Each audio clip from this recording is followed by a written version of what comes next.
हमारे बहुत सारे इलेक्ट्रिशियन भाई जब भी पैनल को ओपन करते हैं, यानी किसी के कस्टमर के जाते हैं और ओपन करते हैं, तो जंजाल जैसी वायरिंग देखने को मिलती है। अब दिमाग काम करना बंद कर देता है कि इसको रिपेयरिंग कैसे करें, ठीक कैसे करें। तो एनओएनसी का इसका स्विच कैसे काम करता है, आखिर रिले वर्क कैसे होती है, तो कंप्लीट डिटेल के अंदर आज मैं आपको इसका पूरा प्रिंसिपल समझाने वाला हूँ, जिससे आप आसानी से किसी भी कस्टमर के ठीक कर पाएँ। दोस्तों, इस वीडियो के अंदर मैं आपको कम्प्लीटली इसकी जो बेसिक वायरिंग होती है जिससे ये एनओएनसी स्विच वर्क करते हैं, ग्रीन वाला एंड रेड वाला, ये अगर आप समझ जाए ना तो इंडस्ट्री के जितने भी पैनल्स हैं ना, वो सब पैनल आप काम कर सकते हैं उन सभी के अंदर। यानी कि बोरवेल मोटर के जो स्टार्टर होते हैं ना, उनका कॉन्सेप्ट बिल्कुल सिंपल आपके दिमाग में मैं फिट कर दूंगा, जिससे कि आप अच्छे तरीके से वो वायरिंग सीख जाएं, किस तरह से वो काम होता है वो भी सीख जाएं, ताकि आगे आप कहीं मात ना खाएं और आप इससे काफ़ी ज़्यादा कमा सकते हो। ओके, समझ रहे हो ना बात। अभी थोड़ा यूट्यूब का पॉलिसी चल रहा है तो हम वो चीज़ नहीं बोल सकते ना इसके बारे में, ठीक है। तो इस चीज़ का अभी ख़ास तौर पे ध्यान रख रहे हैं। टेक्निकल योगी सर की वीडियो देख के थोड़ा नॉलेज बढ़ जाता है, ठीक है, क्योंकि वो सबसे पहले अपडेट दे देते हैं। मुझे काफ़ी अच्छा और काफ़ी बेस्ट लगता है वो चैनल टेक्निकल योगी सर का, ओके, जो यूट्यूब के बारे में बताते हैं। एनीवेज, मैं आपको ये कंप्लीट वायरिंग सिखाऊंगा, तो वीडियो के अंदर बने रहें। और आरएलसी पैनल के अंदर सबसे मेन पार्ट होता है एनओएनसी स्विच। सबसे मेन ये स्विचिंग वर्क करने के लिए इंपॉर्टेंट पार्ट है। इसमें ग्रीन कलर का और एक रेड कलर का स्विच होता है, और पीछे की तरफ देखें तो इसमें ग्रीन में लिखा हुआ था एनओ और रेड में लिखा होता है एनसी, ठीक है। और यहाँ पे 2 पोल होते हैं, इसमें भी 2 पोल होते हैं, यानी 2 वायरिंग होती है, ओके। अब यहाँ पे साइड में देखें, इसके कुछ स्पेसिफिकेशन दोनों में ही लिखे हुए होते हैं और आपको बता देता है वायरिंग किस तरह से इसकी है, ठीक है। अब जैसे ही हम ग्रीन को प्रेस करते हैं, प्रेस करने के बाद पुश टू ऑन बटन होता है, ये प्रेस करते हैं तो ये पुश टू ऑन हो जाता है, सप्लाई आगे देने लग जाता है जब हम इसको प्रेस करते हैं। और यदि अगर हम इसे छोड़ देते हैं तो आगे सप्लाई कट जाती है और आगे सप्लाई ये जाने नहीं देता है। अब बारी आती है एनसी स्विच की, यानी कि रेड कलर के स्विच की। जैसे ही आप पुश करते हैं बटन को तो आगे सप्लाई को काट देता है, यानी चलती हुई सप्लाई को काट देता है। जैसे ही बटन को छोड़ते हैं तो ये सप्लाई चालू कर देता है। ये पुश टू ऑफ है, ये ग्रीन कलर का push to on, red colour का पुश टू ऑफ, ये आपने समझ लिया। अब रिले की कार्य समझते हैं। रिले इसके अंदर, यानी कि कॉन्टैक्टर इसे बोलते हैं, 3 फेज़ का होता है, ये सिंगल फेज़ का भी आता है, यानी 3 पोल का 4 पोल का आता है। ये मैग्नेटिक कॉइल होता है। मैग्नेटिक कॉइल के अंदर आप न्यूट्रल और फेज़ देते हैं या फिर फेज़ टू फेज़ देते हैं तो इसका मैग्नेटिक फील्ड एक्टिवेट हो जाता है। फिर ये रिले इस तरह से प्रेस होती है और यहाँ से जितने भी पोल्स हैं आगे सप्लाई हो जाते हैं, यानी कि पीछे अगर इनपुट देंगे तो आउटपुट आपको मिल जाता है। यानी पल्स वोल्टेज देंगे तो बहुत ही ज़्यादा पावर आप इससे आउटपुट ले सकते हो, ठीक है। चलिए वायरिंग सिखाता हूँ। एक वायरिंग का टुकड़ा लेंगे, रेड कलर में मैं दर्शा रहा हूँ। कोयल के अंदर जो फेज़ वाला एरिया होता है, इसमें न्यूट्रल फेज़ कहीं पे भी लगा सकते हैं। मैं इसके अंदर एक वायर को कनेक्ट करता हूँ। मैंने एक वायर को कनेक्ट कर दिया। अब इस वायर को 4 पोल में से किसी एक पोल के अंदर चॉइस करना पड़ेगा। तो मैं चाहता हूँ कि ये फर्स्ट वाला पोल जो है हम यहाँ पे इसको कनेक्ट करेंगे मैग्नेटिक कॉइल से, ठीक है।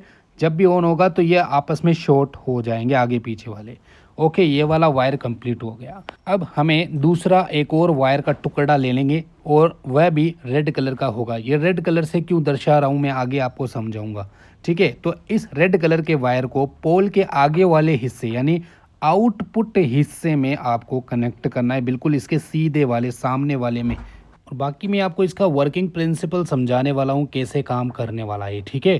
तो आगे आगे बने रहिए, चैनल को सब्सक्राइब, वीडियो को लाइक ज़रूर कर दें। तो यहाँ पर एक और वायर का टुकड़ा लेना है और अब इस वायर को कहाँ पे कनेक्ट करना है। यदि आप सोच रहे होंगे कि मैं यहाँ पे इसको कनेक्ट करूँगा, जी नहीं दोस्तों, इसे मैं मैग्नेटिक कोयल के फेज़ वाले ही हिस्से में कनेक्ट करने वाला हूँ। तो आप देख सकते हैं मैग्नेटिक कोयल के फेज़ वाले हिस्से में मैंने कनेक्ट कर दिया, तो ये आरएलसी कनेक्शन हो चुका है। आरएलसी मतलब होता है रिले लॉजिक कंट्रोल, ओके, जिसमें कंपलसरी एनओएनसी स्विच लगता है। अब आप देख सकते हैं एनओएनसी स्विच को कनेक्शन कैसे करते हैं। एक एक पोल लेंगे और एनओएनसी स्विच का सीरीज कर देंगे। जैसे कि आप देख सकते हैं एक वायर यहाँ पे कनेक्ट किया और एक वायर इस ग्रीन वाले स्विच में यानी NO स्विच में कनेक्ट किया, तो ये दोनों स्विच आपस में सीरीज हो चुके हैं। अब इन स्विच को और रिले कंट्रोल को किस तरह से कनेक्ट करते हैं आपस में, ये देख सकते हैं। हमारे जो कॉन्टेक्टर में से दो वायर निकल रहे हैं, जिसमें एक वायर हमारा जो ये वाला वायर है, ये रिले के एक पोल के आउटपुट से निकल के आ रहा है, ठीक है। तो इस वाले वायर को हम NO-NC के सीरीज वाले वायर में दोनों में से कहीं पे भी जोड़ सकते हैं। तो यदि मैं कुछ इस प्रकार से जोड़ दूंगा, अब जो हमारा मैग्नेटिक कोयल आ रही है, उस कोयल का एक वायर कहाँ पे जुड़ेगा, ये NC स्विच में जुड़ेगा या फिर NO स्विच में। यस, NO स्विच के अंदर, ग्रीन वाले स्विच के अंदर इसके इनपुट वाले फेज में कनेक्ट होगा। हो गया। अब हमें न्यूट्रल फेज की आवश्यकता होती है, तो न्यूट्रल फेज के अंदर रेड कलर का फेज है, ग्रीन कलर का न्यूट्रल है, ठीक है। तो रेड कलर का पहले मैं आपको दिखाता हूँ कनेक्शन। तो रेड कलर का कनेक्शन कहाँ पे होगा, NC के इनपुट में या फिर NO के आउटपुट में, ठीक है। NC के इनपुट साइड में आपको ये वाला वायर कनेक्ट करना है, जो खाली हिस्सा बचा था, ठीक है। तो इसमें फेज कनेक्ट हो गया, ओके, ये वाला। अब न्यूट्रल की बारी आती है, तो न्यूट्रल या फिर डबल फेज होता है, तो एक फेज और कहाँ पे कनेक्ट किया जाता है, ये देख सकते हैं। ये मैग्नेटिक कोयल है, मैग्नेटिक कोयल का जो फेज एरिया है वो तो कंप्लीट है। यहाँ पे जो न्यूट्रल एरिया है इसके अंदर ही जाएगा, बाकी कहीं पे भी इसका कनेक्शन नहीं होगा। यदि पूरा पैनल तैयार करते हैं तो उसमें एक वोल्टेज मीटर और एक इंडिकेटर होता है, उसके लिए ज़रूर ये न्यूट्रल पहुँचता है। तो फेज़ और न्यूट्रल हमने यहाँ पे कनेक्ट कर दिया है, ओके, फाइनल है। अब टेस्टिंग की बारी आती है, तो किस तरह से हम इसको ऑपरेट करवाते हैं। न्यूट्रल फेज़ मैंने कनेक्ट कर दिया, चेक करते हैं।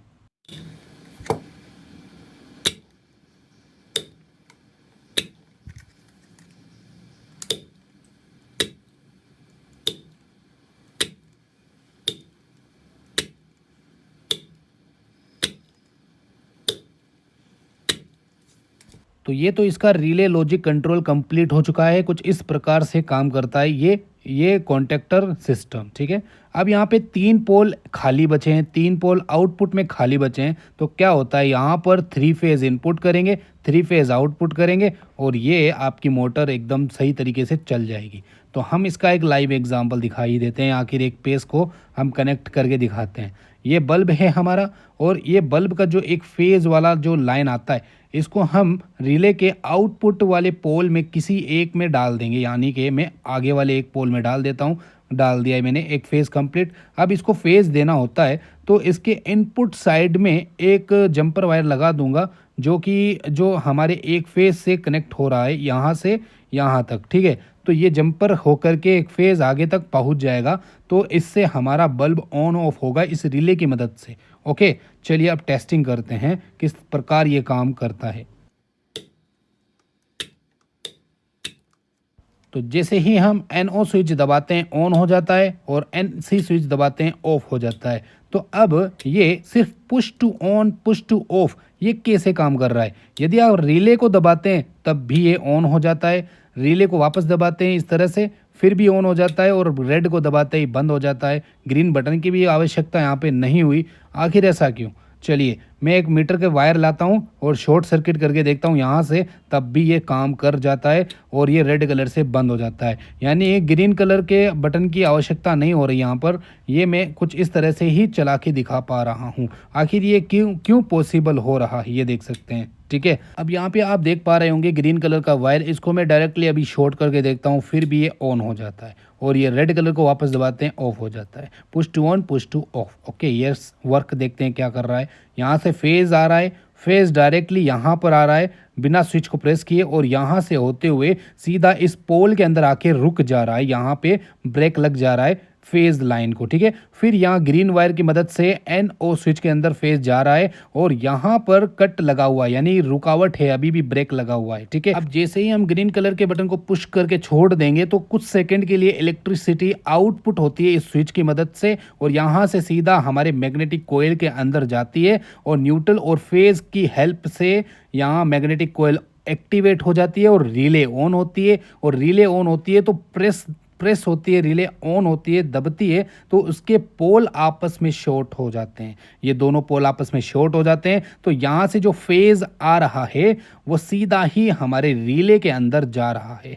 तो ये खुद रिले अपने आप में ही अपने आप की लाइन को ही ऑन कर दिया है। कुछ इस तरह से देखो, यहाँ से जो लाइन है वो सीधा सप्लाई होके यहाँ से फेस जा रहा है। अब यहाँ पे ग्रीन कलर का जो NO स्विच है, इसका वायर का कोई काम ही नहीं है। मैं यदि अगर हटा दूं तो यहाँ पे फिर भी रिले ऑन का ऑन रहेगा। तो तार हटने के बाद भी ये रिले चालू क्यों है? क्योंकि ये रिले दबी हुई है, अभी ऑन है उस पोजीशन में। इसके जो पोल्स है ना, आपस में शॉर्ट हो गए हैं कुछ इस प्रकार से। इस वजह से कोयल के अंदर परमानेंट करंट जाता ही रह रहा है। कब तक जाता रहेगा? जब तक लाइट एक बार चली ना जाए या फिर आप पुश टू ऑफ बटन ना दबा दें, ठीक है, यानी NC स्विच ना दबा दें। इस तरह की वायरिंग करने का फायदा ये होता है कि इससे आपकी पानी की मोटर खराब नहीं होती है अचानक से लाइट जाकर वापस आने से, ठीक है ना। ये रीज़न होता है और इसे बोलते हैं रिले लॉजिक कंट्रोल, यानी कि RLC। उम्मीद है आपको समझ में आई होगी वायरिंग। तो दोस्तों, कैसा लगा ये वीडियो के अंदर आपको अच्छे से वायरिंग समझ में आई ना? इस तरीके से जितने भी जो स्टार्टर पैनल होते हैं ना, जो NONC स्विच से वर्क करते हैं, वो बिल्कुल यही तरीका होता है। अब इसके अंदर आप एम्पियर मीटर, यानी कि जो लोड के ऊपर एम्पियर मीटर लगाते हैं, प्लस वो लगा दीजिए। जो ओवरलोड प्रोटेक्शन सिस्टम लगा होता है वो बिल्कुल सिंपल है, इसके अंदर इंस्टॉल कर सकते हैं। और जो इसके अंदर जो भी प्रोटेक्शन लगाई जाती है ना, वो सब एक्स्ट्रा में होती है। ये जो बेसिक वायरिंग आपको मैंने सिखाई है ना, ये बिल्कुल बेसिक वायरिंग है जो 100% हर स्टार्टर में होता है। सिंगल फेज़ ले लो चाहे 3 फेज़ ले लो, बट इसके ऊपर जो भी आप चीज़ें लगाना चाहते हैं वो ऊपर से होगी। जैसे एम्पियर मीटर लगाना, वोल्टेज मीटर लगाना, पुश वोल्टेज मेजर मीटर लगाना, ये सब कुछ बाद में होता है, ठीक है। तो ये चीज़ आपको सिखानी थी मुझे। उम्मीद है आपको ये जानकारी अच्छे से बैठ गई होगी दिमाग के अंदर, इलेक्ट्रिशियन भाइयों के। अब आप इससे काफ़ी अच्छा कमा सकते हो, ठीक है। और हाँ दोस्तों, इसको भूलना मत, इसकी नेक्स्ट वीडियो आएगी, ठीक है ना, इसी चैनल पे। तो चैनल को सब्सक्राइब, वीडियो को लाइक और शेयर करें ताकि ज़्यादा से ज़्यादा लोगों के पास ये वीडियो पहुँचे। और ये प्रोडक्ट किसके हाथ में लगेगा फ्री में, वो भी हम अनाउंस करेंगे, ठीक है। तो इंस्टाग्राम ID को अगर फॉलो नहीं किया है तो उसको भी कर लीजिए, चैनल सब्सक्राइब कर लीजिए। Okay, bye bye.